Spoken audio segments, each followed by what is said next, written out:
Thank you all. Good morning, everyone. Good morning. You know, we all hope that a decision will be forthcoming on delisting very, very soon. And my hope is that that decision is made on two basic principles. Number one, we should decide on the merits. We should not make a political deal. We should decide on the merits of the case. Number two, we should make our decision based on the values that this country has stood for so long, freedom and democracy. If the decision is made on those two criteria, MEK shall be and will be delisted. Now, this decision is going to be made by two people, basically, Secretary Clinton and President Obama. And they both are lawyers.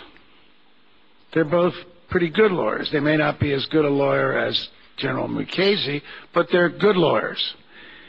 And I would ask them, as we did at the rally before the State Department, I would ask the White House and the State Department to look at this as a legal case, because it is. You're interpreting the rules set up by the original delisting standards. Look at it as a legal case, and let's examine the evidence.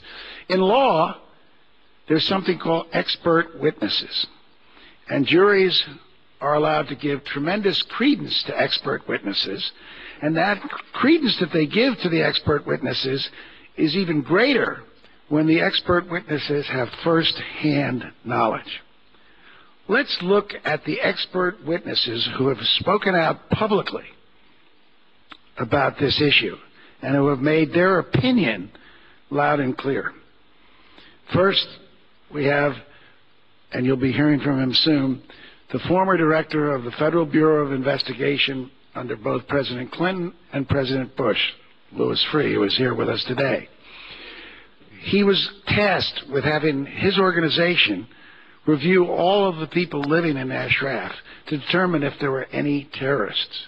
And as he will tell you, that review found no terrorists.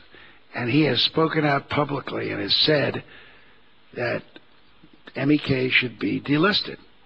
Now, that's the head of the FBI in a Democrat administration and a Republican administration. But then we have a former circuit judge and the Attorney General of the United States, who you heard from. The Attorney General was vested with the responsibility during his term in office of being the lead in America's battle against terrorism, being the lead in protecting our country from terrorism. That Attorney General had a very deep responsibility to know who were the terrorists, where they were, who were the threats, where they were, and who weren't. And you just heard again, and Attorney General Mukasey has spoken out time and time again on this issue, his strong belief, based on his observations and all the evidence that was available to him, that MEK is not a terrorist organization. Head of the FBI, former head of the FBI, former Attorney General of the United States. Case closed. But we don't have to close the case based on those two expert witnesses, because we have a whole lot more. We have three decorated and honored generals of the United States Armed Forces who served in Iraq. And each one of them has said it loud and clear that MEK is not a terrorist organization, that the people of Ashraf are freedom-loving citizens of this planet. Three generals who are decorated, who are honored, including General Shelton. But that's not all of the expert testimony we have. We have Colonel Wesley Morton, who, as many of you know, served as the commander of Camp Ashraf, the U.S. commander, as well as having counterintelligence duties throughout the entire country. He observed Ashraf residents directly, personally. He was in charge of counterintelligence for the U.S. Armed Forces in Iraq. And he has said loud and clear, in fact, from this hotel, he said loud and clear that MEK is not a terrorist organization. That should be enough. But it's not all that we have. We have two bodies that are close allies of the United States, the United Kingdom and the European Union. These are respected, trusted allies, probably our two strongest allies in the world.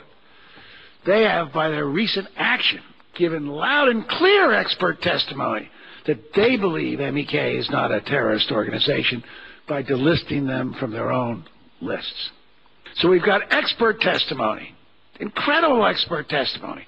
We've got strong circumstantial evidence. But that's not all we have.